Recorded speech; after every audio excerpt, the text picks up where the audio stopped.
ইন্নাল্লাহা ইয়া'মুরু বিল আদলি ওয়াল ইহসানি ওয়া ইতা'i যিল কুরবা ওয়া ইয়ানহা 'আনিল ফাহশা'i ওয়াল মুনকার ইয়া'iদুকুম লা'আল্লাকুম তাযাক্কারুন।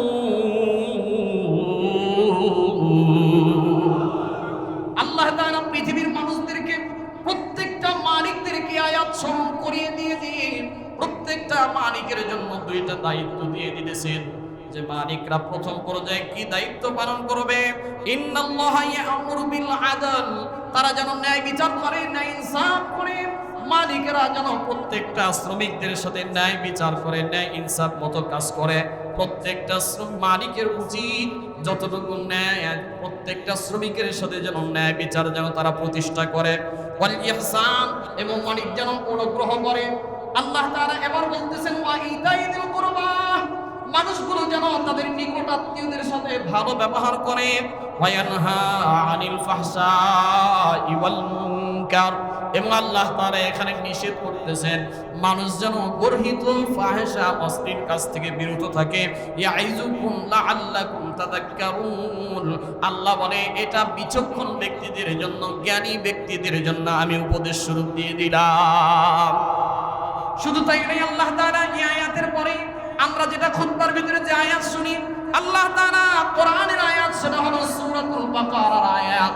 আল্লাহ বলে ফাযকুরুনি আযকুরুকুম ফাযকুরুনি আযকুরুকুম ওয়াশকুরুনি ওয়ালা তাকফুরুন। আল্লাহ তাআলা বলে ফাযকুরুনি, বান্দা তুমি আমারে স্মরণ করো। ফাযকুরুনি, বান্দা তুমি কাজে আমারে স্মরণ করছো। ফাযকুরুনি, বান্দা তুমি তোমার দায়িত্বের সময় আমারে স্মরণ করছো। ফাযকুরুনি, বান্দা তুমি বিপদে পড়ছো আমারে স্মরণ করছো। বান্দা ফাযকুরুনি, বান্দা তুমি মানুষের কাছ থেকে একেবারে বিমুখ হয়ে গেছো আমারে স্মরণ করছো। ফাযকুরুনি, বান্দা নামাজে আমারে স্মরণ করছো। ফাযকুরুনি, বান্দা সর্বহালতে আমারে স্মরণ করছো। বান্দা তুমি আমারে স্মরণ করো। ফাযকুরুনি ফাযকুরুনি আযকুরুকুম, তুমি যখনই আমারে স্মরণ করবা আল্লাহ বলে আমি সাথে সাথে তোমারে স্মরণ করব। এই আয়াতের অর্থ তো আমরা বুঝি না, যার কারণে আমরা মনে করি এটা মনে হয় নামাজে দাঁড়ানোর আয়াত। কিন্তু আল্লাহ বলেন বান্দা তুমি যখনই আমারে স্মরণ করবা আমি আল্লাহ তোমারে তখনই স্মরণ করব।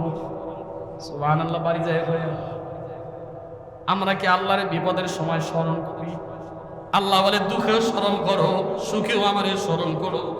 কিন্তু আমরা মানুষ খালি দুঃখের সময় স্মরণ করি আর সুখের সময় ভুলে যাই। এক সময় কিছুই ছিল না, টাকার মালিক হয়ে গেছে, এখন আর আল্লাহরে স্মরণ করে না, নামাজ পড়ে না, বিপদ আপদে পড়লে আল্লাহরে ডাকে না। একজন মানুষ, অসহায় মানুষ তার দরবারে আসছে, তারে এখন তাড়ায় দেয়। এ ভাই, ভিক্ষাবৃত্তির কথা যদিও বলছি, কিন্তু যারা প্রকৃত ভিক্ষুক তাদেরকে আবার সরানো যাবে না, কারণ আল্লাহ তাআলা ইয়াতীম মিসকিনদের ব্যাপারে বলছেন। আবার অনেকে বুঝবেন, আজকে থেকে মনে করবেন আমার আয়াত আর হাদিস শুনে মনে করবেন ভিক্ষুকদের আর ভিক্ষাই দিব না, অনেকে মনে করতে পারে। কিন্তু আল্লাহ তাআলা ইয়াতীমের কথা বলছেন, অসহায় মানুষ ভিক্ষুকদেরকে ভিক্ষা দেওয়ার কথা বলছেন। আল্লাহ তাআলা ইয়াতীমের ব্যাপারে কোরআনে অসংখ্য আয়াত আল্লাহ তাআলা বলেন ওয়ালা ইয়াহুদ্দু আলা তুআমিল মিসকিন,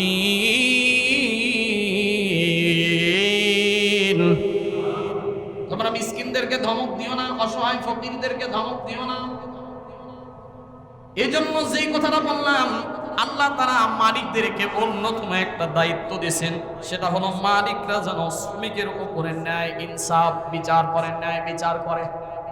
এখন শ্রমিকের সাথে মালিকেরও ন্যায় বিচার নাই, শ্রমিকরাও মালিকের সাথে ন্যায় বিচার, ন্যায় ইনসাফ মতো চলাচল করে। শ্রমিকের সাথে ইহসান করার কথা আল্লাহ তাআলা বলছেন। মালিকের ইহসান, আমরা কয়জন মালিক ঠিক মতো শ্রমিকদেরকে ইহসান করি, দয়া করি, অনুগ্রহ করি? আল্লাহ তাআলা দ্বিতীয় নম্বর আয়াত, দ্বিতীয় নম্বর মালিকের দায়িত্ব কি? সুনান ইবনে মাজার 2443 নম্বর হাদিসের ভিতরে আল্লাহ রাসূল বলেন, ওয়ান আব্দুল্লাহ ইবনে উমর রাদিয়াল্লাহু তাআলা আনহু قال قال رسول الله صلى الله عليه وسلم اعطوا الاجير اجره قبل ان يجف عرقه। এই হাদিসটা আমরা অনেকেই জানি, অনেক মালিক পক্ষ আর শ্রমিক পক্ষ খালি এটা বইলা বইলা বইলা বইলা ওয়াজ করে। আজকে শ্রমিক দিবসে সবাই এই কথা বলছে। কি কথা? যে মালিকের অন্যতম দায়িত্ব হলো শ্রমিকের গায়ের ঘাম শুকানোর আগে তাকে তার মূল্য দিয়ে দাও। বর্তমানে এটা কি আমাদের সমাজে প্রচলিত আছে? কথা বলে না কেন? কাজ করছে মালিকের বাড়িতে 5 দিন ঘুরায়, 7 দিন ঘুরায়, 10 দিন ঘুরায়, গার্মেন্টসের কর্মীরা এসে রাস্তা ব্যারিকেড দিয়ে দেয়, আমাদের বেতন দেওয়া হয় না। আছে না নাই? শুধু গার্মেন্টসের একটা উদাহরণ দিলাম, এরকম হাজার হাজার শ্রমিক আছে যারা অধীনস্থদের কাছ থেকে টাকা পায়, কিন্তু বলার মতো ভাষাও তাদের কাছে না। অথচ আল্লাহ রাসূল বলছেন, তোমরা মালিক যারা হয়েছে শ্রমিকের গায়ের ঘাম শুকানোর পূর্বে তাদেরকে কি দিয়ে দাও? তাদের মূল্য দিয়ে দাও। 3 নাম্বার মালিকের দায়িত্ব। আল্লাহ রাসূলের হাদিসের ভিতরে আসছে শুআবুল ঈমান 3336 নম্বর। আল্লাহ রাসূল বলেন, ওমান খাফফাফা আন মামলুকিহি গফারাল্লাহু আতাকাহু মিনান নার। যে ব্যক্তি তার অধীনস্থ ব্যক্তিদের শ্রমিকদের উদ্দেশ্যে যে মাসের ভিতরে আমরা প্রবেশ করেছি, সে মাসটির নাম হলো মে মাস। কি মাস? আজকে মে মাসের কয় তারিখ? 1 তারিখ। ইংরেজি বছরের 5ম মাসের নাম হলো মে মাস। প্রথম দিনে, মে মাসের প্রথম দিনে সারা বিশ্বে একযোগে পালিত হয় বিশ্ব শ্রমিক দিবস, দ্য ইন্টারন্যাশনাল ওয়ার্কার্স ডে। এই শ্রমিক দিবসের বিষয়টি আসলে কি? শ্রমিকদের ব্যাপারে ইসলাম কি বলে? শ্রমিক ও মালিকের ভিতরে কি রকম সম্পর্ক হওয়া দরকার? একজন শ্রমিকের শ্রমের গুরুত্বটা ইসলাম কতটা দিয়েছে? এই মে মাসের প্রথম দিবসটা মূলত শ্রমজীবী মানুষের অধিকার, ন্যায্যতা, মজুরি, নিরাপদ কর্ম পরিবেশ ও মানবিক মর্যাদা প্রতিষ্ঠার স্মারক হিসেবেই পালিত হয়েছিল।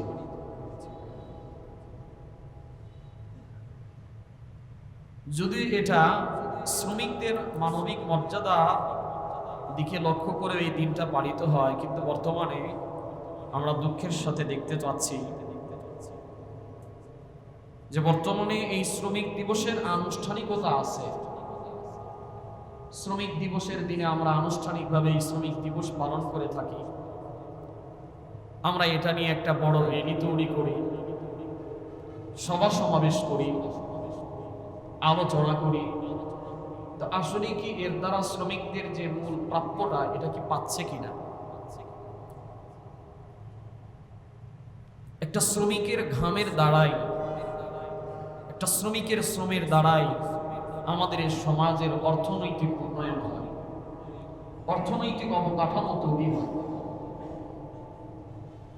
এই জন্য শ্রমিকদেরকে যথাযথ মূল্যায়ন যখন করা হবে, তখন সেই দেশের মানুষগুলো সোনার মানুষে রূপান্তরিত হয়ে যাবে, সেই দেশের অর্থনৈতিক চাকাটা সমৃদ্ধি পাবে। আমার কথা বুঝতে কষ্ট হচ্ছে? আর এই জিনিসটা কখন আসবে? যখন একজন মানুষ, যেহেতু আমরা মুসলমান হিসেবে যখন একজন শ্রমিকের যথাযথ প্রাপ্য আমরা দিয়ে দিব, এবং একজন শ্রমিক যখন মালিকের যথাযথ প্রাপ্যটা যখন দিয়ে দিবে, তখনই এই সমাজে শ্রমিকের যথাযথ ন্যায্যতা, শ্রমিকের অধিকার, শ্রমিকের কর্মপরিবেশ সব দিক থেকেই বিষয়টা সুন্দর হবে। এই জন্য আমরা আজকের আলোচনার বিষয় নির্ধারণ করেছি ইসলামী শ্রমিকের মর্যাদা, মালিকের দায়িত্ব ও অধিকার। শ্রমের মর্যাদা, শ্রমিকের মর্যাদা এবং মালিকের দায়িত্ব ও কর্তব্য, এই বিষয়গুলো নিয়েই আমরা আজকের আলোচনাটা সাজিয়েছি। আমরা যদি ইসলামকে সব কিছুতেই মানার চেষ্টা করি, তাহলে আমাদের সমাজটা শান্তিতে রূপান্তরিত হয়ে যাবে। আমরা শুধু নামে মুসলমান, ব্যক্তি জীবনে ইসলাম মানব না, পরিবার জীবনে ইসলাম মানব না, সমাজ জীবনে ইসলাম মানব না, ওই ইসলামের দ্বারা আমার কোনো উপকার আসবে না। নামকাওয়াস্তে মুসলমান হয়ে আমার কোনো লাভ নাই যতক্ষণ পর্যন্ত আমি ইসলামের পরিপূর্ণ বিধান সঠিকভাবে পালন না করব। কারণ আল্লাহ তাআলা ইসলামকে কমপ্লিট করে দিয়েছেন। Islam is a complete mode of life, not only a religion. শুধু এটা একটা ধর্মের নাম না, ইসলাম একটা পরিপূর্ণ জীবন ব্যবস্থার নাম। একজন মালিক তার শ্রমিকের সাথে কেমন ব্যবহার করবে, একজন শ্রমিক তার মালিকের সাথে কেমন ব্যবহার করবে। বর্তমান সমাজে আমরা শ্রমিককে অবহেলা করি, অথচ শ্রমিক অবহেলার পাত্র নয়। তারা কি অবহেলার পাত্র বলেন? বর্তমানে আমরা শ্রমজীবী মানুষকে তুচ্ছতার দৃষ্টিতে দেখি। একজন খেটে খাওয়া মানুষ, কর্মজীবী মানুষ, সারা দিনের ঘাম ঝরানো পরিশ্রম দিয়ে আপনাকে সে সমাজের ভিতরে দামি মানুষ বানিয়ে দিয়েছে। আমরা আজকে শ্রমিকদের ক্ষেত্রে আমরা অনেকে মনে করি যে তারা সমাজের সবচেয়ে নিম্ন স্তরের মানুষ। আসলেই কি তাই? যারা শ্রমিক না, একটু চাকরিজীবী, চাকরি করে, তারা নিজেদেরকে আপডেট মনে করে। তার চাইতে আরো একটু যারা উপরের পর্যায়ে চলে গেছে, যারা মালিক হয়ে গেছে, তারা নিচু পদের ব্যক্তিদেরকে অহংকারের দৃষ্টি দিকে তাকায়। অথচ ইসলাম কি বলে? সমাজের প্রত্যেকটা ব্যক্তিদেরকে আল্লাহ তাআলা এই যে কর্মটা দিয়েছেন, এটা হলো শৃঙ্খলার জন্য দিয়েছেন। একজন শ্রমিক, একজন মালিক হবে, একজন চাকরিজীবী হবে, একজন কর্মচারী হবে, এগুলো সব কিছু হলো শৃঙ্খলার জন্য। আসলে শ্রেষ্ঠত্বের মাপকাঠিটা চাকরিজীবী হওয়া না, সৃষ্টিত্বের মাপকাঠিটা মালিক হওয়া না, সৃষ্টিত্বের মাপকাঠিটা শ্রমজীবী মানুষ হওয়া না, বরং আল্লাহ তাআলার কাছে সৃষ্টিত্বের একটা মাপকাঠি আছে। আর আল্লাহ তাআলা এরকম ভাবে একজনকে শ্রমিক, একজনকে মালিক, একজনকে চাকরিজীবী বানাইলেন কেন? অবশ্যই এটার পিছনে একটা কারণ আছে, আছে না? না, আল্লাহ তাআলা সূরাতুল হুজুরাতের 13 নম্বর আয়াতের ভিতরে বলেন, ইয়া আইয়ুহান নাস ইয়া আইয়ুহান নাস ইন্না খালাকনাকুম মিন যাকারিন ওয়া উনসা وجعلناكم شعوبا وقبائل لتعارفوا إن أكرمكم عند الله أتقاكم إن الله عليم خبير। আল্লাহ তাআলা কি বলেন? মানুষদেরকে ডাক দিতেছেন, ইয়া আইয়ুহান নাস, হে পৃথিবীর মানুষেরা। সব মানুষদেরকে আল্লাহ তাআলা ডাকছেন, খালি মুসলমানদেরকেই ডাকে না। আল্লাহ মানুষ বলছেন, হিন্দু, বৌদ্ধ, খ্রিস্টান, যত জাতি আছে সবগুলো জাতিকে আল্লাহ তাআলা এখানে একত্রিত করে ডাক দিয়েছেন। ইয়া আইয়ুহান নাস, হে মানুষগণ, ইন্না খালাকনাকুম মিন যাকারিন ওয়া উনসা, আমি তোমাদেরকে বানাইছি এক পুরুষ আর এক নারী থেকে। কথাটা খুব গুরুত্ব দিয়ে বোঝার চেষ্টা করেন। আল্লাহ কি বলতেছেন? আল্লাহ বলেন, আমি তোমাদের পৃথিবীতে মানুষকে বানাইছি এক পুরুষ আর এক নারী থেকে বানাইছি। এক পুরুষ আর নারী বলতে কাদেরকে বোঝায়? হযরত আদম আলাইহিস সালাম আদি পিতা, হযরত হাওয়া আলাইহিস সালাম আদি মাতা, এদের থেকেই তো আমরা সবাই আসছি, সবাই তো তারই সন্তান। সুতরাং আমাদের ডিভাইডেড হওয়ার কোনো সুযোগ নাই। আল্লাহ তাআলা এই মানুষ জাতিকে এক একজনকে এক একটা দায়িত্ব দিয়েছেন। কেন? আল্লাহ তাআলা বলেন, ওয়াজআলনাকুম শুউবান ওয়া ক্বাবাইলা, আমি আল্লাহ তাআলা তোমাদেরকে বিভিন্ন স্টেপে স্টেপে ভাগ করেছি, শ্রেণীতে শ্রেণীতে ভাগ করেছি। কেন? লিতাআরাফু, যাতে করে একজন আরেকজনের সাথে পরিচিত হতে পারে। একজন আরেকজনের সাথে পরিচিত হতে পারো, এটার তাফসীরে আরেকটা তাফসীরও আছে, যাতে করে একজন আরেকজনের কাছ থেকে সহযোগিতা নিয়ে চলতে পারে। কথা বুঝতে পারতেছেন তো? আল্লাহ তাআলা সবাইকে যদি মালিক বানাইতো তাহলে মালিকের কাজ করতো কে? সবাইকে যদি আবার শ্রমিক বানাই দিত তো মালিক হইতো কে? সবাইকে যদি চাকরিজীবী বানাইতেন, এই জন্য আল্লাহ তাআলা এক একজনকে এক একটা স্টেপে স্টেপে ভাগ করেছে। আল্লাহ তাআলা আর একটা বলেন, এই ভাগের ভিতরে এই যে মানুষ তোমরা হয়েছে শ্রমিক, কেউ মালিক, এটার ভিতরে সফলতা না। সফলতা কি?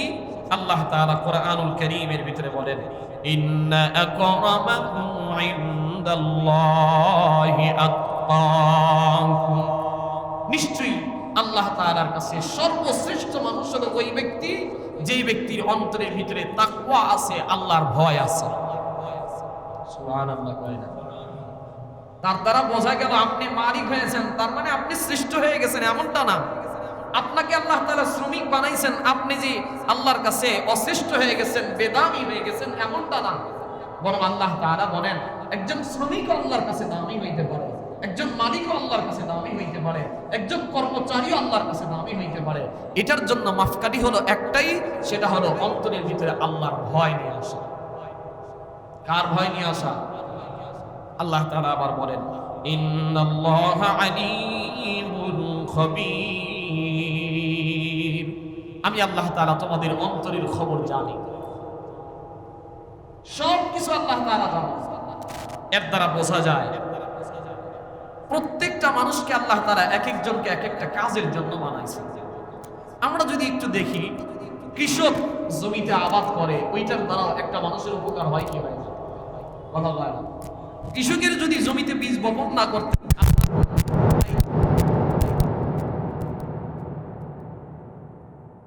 আবার কৃষক যে আবাদ করতেছে, সে আবাদ করে 100 বিঘা জমির মালিক, সে নিজেই কি সবগুলো ধান কর্তন করে নিয়ে আসতে পারে? সবগুলো ধানগুলো কি আবার কি রিসার্চ করে এটাকে অটো মিলের ভিতরে, এখন একটু হলেও আপডেট আসছে, আধুনিক যুগ আসছে, 10 জনের কাম একটা মেশিনে করে দেয়। আগের যুগে তো এমন ছিল না। ছিল শ্রমিক তার অবকাঠামো দিয়ে শ্রমিক তার কাজ করে দেয়। একজন শিক্ষক একজন ছাত্রের মাঝে জ্ঞান বিতরণ করে, একজন ডাক্তার একটা শ্রেণীর মানুষগুলোকে তারা সেবা দিয়ে সুস্থ করে তোলে। এমনি করে প্রত্যেকটা শ্রেণীর মানুষকে আল্লাহ তাআলা একজনকে আরেকজনের সহযোগী হিসেবে তৈরি করেছেন। আল্লাহ তাআলা কাউকে ছোট করে না, আবার কাউকে উচ্চ বানায় নাই। আল্লাহর কাছে উচ্চতার মাপকাঠি, আল্লাহর কাছে মর্যাদার মাপকাঠি একটাই, সে তুমি গরিব হও বা ধনী হও, এটা আল্লাহর কাছে উচ্চতার মাপকাঠি না, সম্মানের মাপকাঠি না, মর্যাদার মাপকাঠি না। বরং আল্লাহর কাছে মর্যাদার মাপকাঠি হলো একটা, সেটা হলো আল্লাহকে যে যত বেশি ভয় করে। সম্মানিত হাজিরিন, আল্লাহ তাআলা কোরআনে শ্রমের গুরুত্ব দিয়েছেন। একজন শ্রমিক শ্রম দেয় তো এটার গুরুত্ব কতটুকু? তারপরে শুধু শ্রম দিলে এটা শুধু তার শ্রমই না, একজন শ্রমিকের শ্রমটা শুধুমাত্র শ্রমই না, বরং এটা যদি সে সৎ পথে দেয়, এই শ্রমটাকে আল্লাহ তাআলা ইবাদতে গণ্য করে দেয়। আল্লাহ তাআলা কোরআনুল কারীমের ভিতরে 3টা আয়াতের উদ্ধৃতি দিয়ে আপনাদেরকে আমি বোঝানোর চেষ্টা করতেছি। যদি কোনো ব্যক্তি হালাল পথে সৎ নিয়তে আল্লাহর সন্তুষ্টির উদ্দেশ্যে শ্রম দেয়, বলেন 1 নাম্বার হলো হালাল পথে, 1 নাম্বার কি? 2 নাম্বার হলো সৎ নিয়তে, নিয়তটা কি? সৎ। 3 নাম্বার হলো আল্লাহকে সন্তুষ্টি করার নিয়তে। প্রতিটা স্তরে যদি সে কাজ করে তাহলে ওই ব্যক্তির প্রত্যেকটা শ্রম আল্লাহর কাছে ইবাদত হিসেবে গণ্য হবে। আবার আপনাদেরকে বোঝাই, কোন ব্যক্তি যদি সৎ নিয়তে হালাল পথে আল্লাহর সন্তুষ্টির উদ্দেশ্যে যদি শ্রম দেয়, এই শ্রমটাকে আল্লাহ তাআলা ইবাদত হিসেবে গণ্য করবেন। সে যে লাইনেরই হোক, তার শ্রমটা যদিও সমাজের ভিতরে সবচেয়ে নিম্ন স্তরেরও হয়। একজন রিক্সা চালকও যদি রিক্সা চালায়, সে নিয়ত করছে যে আমি হালাল উপার্জন করব, আমি সৎভাবে উপার্জন করব, আমি আল্লাহ তাআলাকে সৎ ইনকাম দিয়ে আমি আল্লাহর ইবাদতের ভিতরে আল্লাহকে সন্তুষ্টি করব। বলে ওই রিক্সা চালানোটাও আল্লাহ তাআলা যত ঘন্টা চালাবে এই সময়টাকে আল্লাহ তাআলা তার ইবাদতের ভিতরে নিবদ্ধ করবে। আল্লাহ তাআলা কোরআনুল কারীমের ভিতরে বলেন সূরাতুল মুলকের 15 নম্বর আয়াতে هو الذي جعل لكم الأرض ذلولا فامشوا في مناكبها وكلوا من رزقه وإليه النشور الله تعالى বলেন هو الذي جعل لكم الأرض ذلولا فامشوا في مناكبها হে দুনিয়ার মানুষ একটু খেয়াল করার চেষ্টা করেন আল্লাহ তাআলা বলতেছেন হুয়াল্লাযী জাআলা লাকুমুল আরদা আমি আল্লাহ তাআলা মানুষদের জন্য জমিনটাকে তাদের অধীনস্থ বানায় দিছি জাআলা লাকুমুল আরদা যালুলান ফামশু যাতে করে সে জমিনের ভিতরে পথে প্রান্তরে চলতে পারে একজন মানুষ জমিনের যেখানে ইচ্ছা সেখানেই যাইতে পারে আল্লাহ তাআলা বলেন শুধু যাওয়াই না জমিনের সব জায়গাতে সে বিচরণ করতে পারে পাহাড়ে উঠতে পারে সমুদ্রের নিচেও যাইতে পারে সমুদ্রের উপরেও সমুদ্রের ভিতরেও কাজ করতে পারে আল্লাহ তাআলা বলেন জমিনটাকে তোমাদের আয়াত্তাধীন বানায় দিলাম কেন ওয়াকুলু মির রিজকিহি এবং জমিনের ভিতরে যতগুলো রিজিক আমি আল্লাহ তাআলা রাখছি রিজিকগুলো